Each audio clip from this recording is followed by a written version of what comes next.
Hi everyone, my name is Tori, this is Novel Life, and welcome back to my channel. Today I have the end of the year book tag to share with you. So I totally did not know this was a thing until I saw some people's end of the year book tag come up and I thought, oh, this is a thing. So I did do the mid-year book freakout tag, which was actually really fun to do.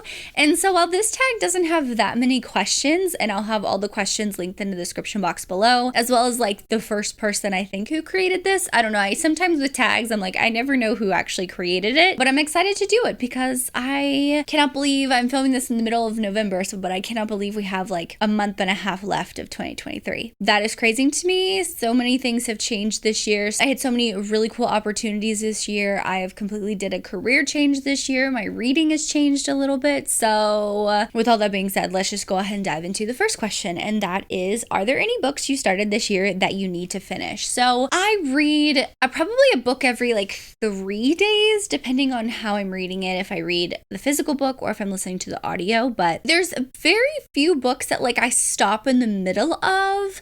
There's one that I can think of, which is The Broken Vows by Katarina Mora. I slightly DNF'd that. I just wasn't feeling it when I was reading it. So I think I got like 40% into that book, but there's not any other books that like I've stopped and put down where I was like, no, I really don't want to read this right now. So that's the only one I can think of. I don't think there's any other books that like I've started. I mean, of course, I'm currently in the middle of Love Redesigned by Lauren Asher, but I'm definitely going to finish that within the next couple days. So yeah, there's not really any books that I'm in the middle of that I've started there that I was like, oh, I have to go back to. So the second question is, do you have an autumnal book to transition into the end of the year? I think this was actually in the mid-year freakout tag. Maybe it wasn't. A lot of what I like to read during the fall and winter months and Christmas time and the holidays is fantasy and holiday books. So I will have a video coming out with holiday romance recommendations, but also books on my TBR. A lot of the Christmas and holiday books that I read tend to focus on like the winter months. Also tend to be novellas. So I do have a decent amount of novellas that I do want to read. So that'll be in a video coming soon. A book that I really want to start soon is Fallen Stars by Amani Iru. I want to read this for a fantasy romance reading vlog. It's just a thick book. And I just finished Iron Flame by Rebecca Yarros.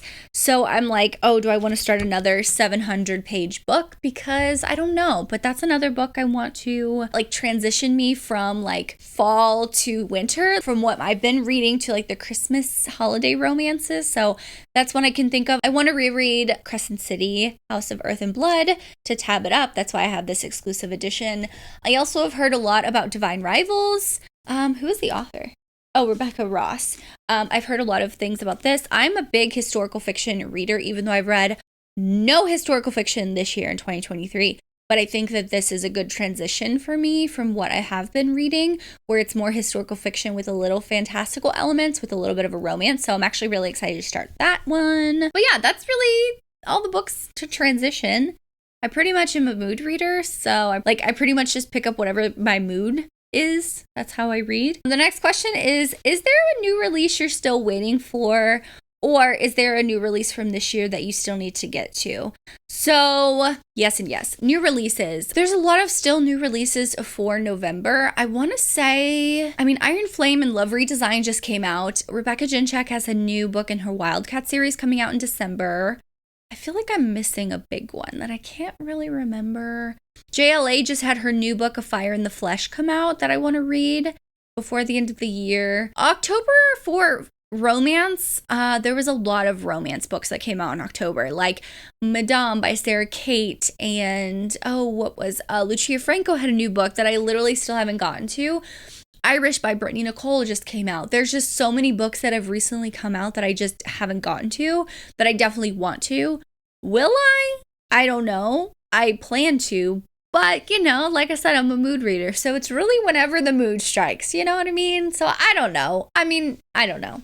This is a very awful tag. I'm doing a horrible job at it. Okay, so what are 3 books you want to read before the end of the year? This is a really good question, actually. So one that I'm definitely going to try, I'm trying my hardest to read in November, is Stars in Your Eyes by Kaysen Callender. I've heard really, really good things. I have the audiobook. I was sent this copy. When I read the blurb, this makes me excited to read. So this is definitely one I want to read. So I think the Goodreads Choice Awards start on the day after you're seeing this, on the 14th, or maybe the day that you're seeing this.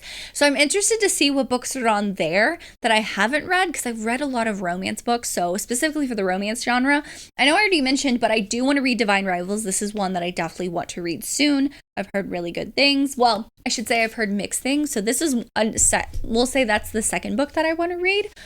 There's another book that I want to read. Let's see. I have a lot of books on my shelves. I just filmed a book haul, and I have a lot of books that I haven't gotten to. Oh, Irish by Brittany Nicole. That's a book that I really want to read. That's a super dark romance. It's mafia, mob, all the stuff I want to read. Nero by S.J. Tilley, because I read Dom this year and really liked it. So that's way more than 3 books, but those are 3 books that I definitely want to read. The next question is there a book you think could shock you and become your favorite book of the year? I want to say no, because usually by November, I know what is like my top 10 books of the year. And I think last year I did my top 22 of 2022. I'm not going to do my top 23 of 2023. That's just going to be way too many books. Do I think there's a book that could shock me? You know what? No, I don't know. I really don't know. I want to say Never by Jessa Hastings, because that's coming out in December, I think. And while I love Jessa Hastings' writing, I'm kind of nervous to see what she's going to do with that book, because it's like a Peter Pan retelling type thing. I don't know if it's more contemporary or fantastical. I don't know, but I am nervous. I don't think there's any other book that I think could like swoop in and take the top. You know what? I said that, and then last year I read a Christmas book, and that became one of my favorites. So I would say I don't think so, but you can drop me one in the comments down below you think I should read before the end of the year. That would be my favorite, because that would be fun to do. The last question that they have for this tag is, have you already started making reading plans for next year? But yes and no. So I have a read along that's going to go through January. It's a Crescent City read along. I think we've announced it by the time this video is up. If not, surprise. But I'm not going to say who's doing that. But yeah, I want to say that's my only reading plan. I have some authors that I want to catch up on their backlist. I don't really have like definite reading plans.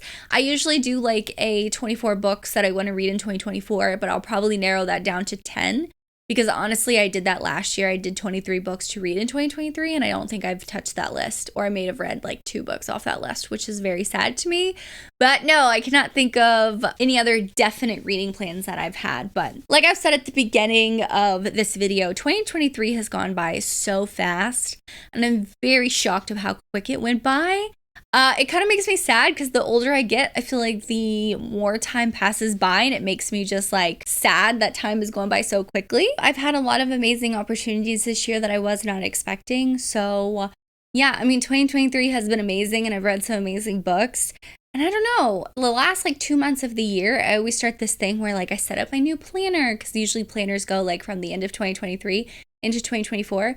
So like I've already set up my new planner. I like to try and like think of goals that I want to have for next year, try and start thinking ahead. So by the time January comes, I'm not like implementing new things that I want to do, like new goals. I'm already like kind of starting on them, if that makes sense. Anyway, I do a lot of reflecting at the end of the year too, of like all the things that's happened this year. So a lot of things have changed, which for someone who does not always like change, it's been good, and I've handled it pretty well. So yeah, that's all I have for this end of the year book tag. That got really deep really quick, okay? Anyway, send me all of the hearts, different colored heart emojis in the comments down below, because I love hearts. I mean, show the love for the end of the year, because it's like, oh my God, is that really happening? But thank you so much for watching. Make sure you like and subscribe for more content from me. As always, I hope you're living novel life, and I will see you in my next one. Bye guys.